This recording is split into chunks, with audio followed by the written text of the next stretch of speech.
Hello everybody, it's DK and welcome to a Minecraft Autofarm tutorial. Today we are looking at Auto Kelp Farms for Minecraft 1.14.15 and beyond at this point. Now, before we get started, here's a look at some of the things that you're going to need. The only things that are not completely required here are the furnaces and 3 of these hoppers and 1 chest. But everything else that you see here is required. You're going to need a stack of any building material, you're going to need some glass, you're going to need sand, a chest, minimum of 3 hoppers, some water buckets, redstone, observers, pistons, and some slabs as well. So let's get into it. We're going to start off by making a 3x8 rectangle with the middle section empty. So this is 3, this is 1, 2, 3, 4, 5, 6, 7, 8. We're going to take this back and we're going to fill everything in here. Good. Now, before we get any farther into this, one thing that you're really going to want to do is you're going to want to set your hoppers up. And your hoppers are going to be incredibly important for making sure that everything is done nice and easily and that it doesn't complicate things later on.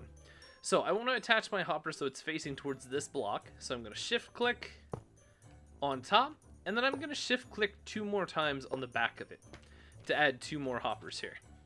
And then I'm going to fill this up, and what this is going to do is this is our delivery system that we're going to use to deliver our hoppers right into our chest. And I can actually go ahead and add my chest in right here. Now, for our actual build, we're going to take and we're going to build up 7 blocks high. And all I'm going to do here is I'm just going to go around like so. And I'm going to leave the front of mine open because I'm actually going to fill it in with glass. So that way I can see everything that's going on. And if I want to kind of be able to observe it and, show it off, make sure everything's working correctly, this is a perfect way to do it. So we're just going to keep going up. This is 2. And then we're going to go 3. We're actually going to go 4.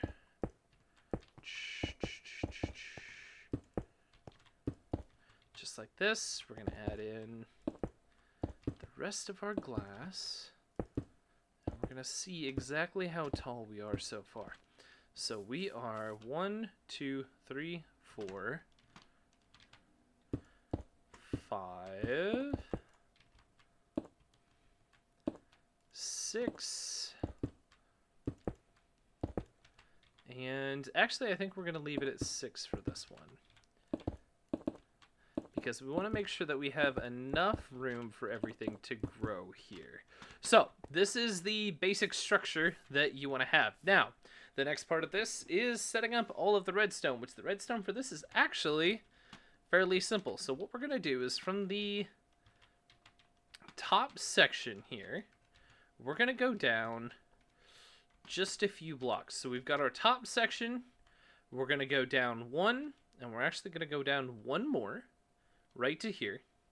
And this is where we want to put our pistons. And we don't want to put a piston on this last one right here. So we're going to come down, we're going to use our pistons, make sure they're facing inwards, like so. And then we're going to come up 1 more row. And from the outside this time, we're going to come in and we're going to place our observers, because we want the little red dot facing outwards. This is where our redstone signal is going to come from. We're going to put our building block behind our pistons. We're going to put our redstone signal attaching to our observers. So now you should be able to see exactly what's going on here, and we kind of have the basis started here. But before we do anything, we need to make sure that we plug up this side here. So what we're going to do is we're going to take and we're going to put some sand right here along the side. And we want to take the sand all the way up to the level right before the top. We don't want to put one at the top here, and you'll see why in just a second. So what I'm going to do now is I'm going to grab my water bucket, and I'm going to start filling all of this in.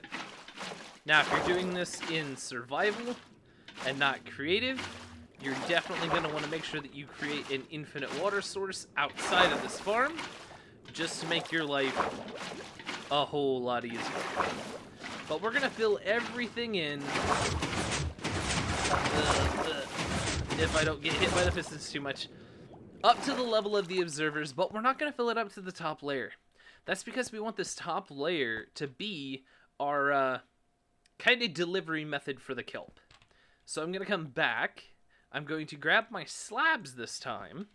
And I'm going to work, and I'm just going to place my slabs so that they're covering this top level here. You're going to notice that every time I do this, it sets the observer off, which is a sign that we have everything going correctly. I'm going to take another water bucket, and I'm going to place it right here at the end.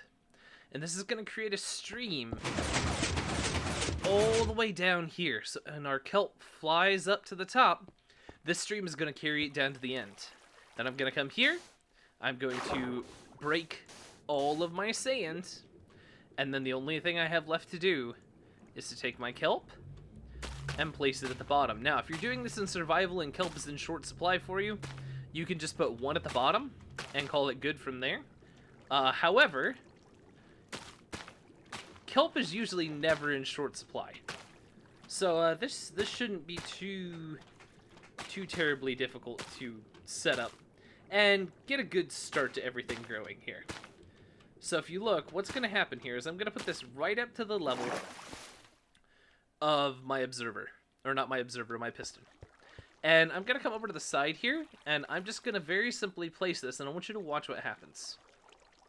All I want you to do is watch. I place it, it pops up, kelp goes over, shoots down, through the hoppers, and into here. Now, I only got 2, because this section hasn't gone yet. This section's going to take a little bit to float up to the top, and that section might not even make it. Now, this is by no means a perfect system. This is actually very simple and very easy to do. Okay, so it's not going to be perfect every time. You may end up with some kelp blocks that don't make it, but the brilliant part about this is you can continue to expand. So if you want to add more, all you have to do is just build out another one off to the side and connect it up to this one. But let's say you want to take this a step further and you want to make this completely automated. You don't want to have to come back and get all your kelp and go make it into dried kelp blocks and everything. Well, that's where the furnace comes in. So I need to do a couple other things here if I want to add a furnace into this. I'm just going to take and I'm going to add this right here. Boom. And I'm going to take another hopper and I'm going to shift click and add it on top. And you can see that this is already working. So what's happening here is you should see, yeah, kelp is falling in already, which is fantastic. On this side over here, we want to add in a method for our fuel. So I'm just very simply going to add in 3 more hoppers. Could add 2 more hoppers if you want to. And a chest. This will be where my coal goes. And then underneath, I need a way for this to get out. So I am very simply just going to come down here. I'm going to add a couple more hoppers. Get rid of this one, and I'm going to add myself a chest here. And the only thing that we're missing out of this equation right now is some coal, ladies and gentlemen. So if I take, let's say, a stack of coal, take it here, throw it in this side, and as soon as I throw it in this side, you should see this starts to go.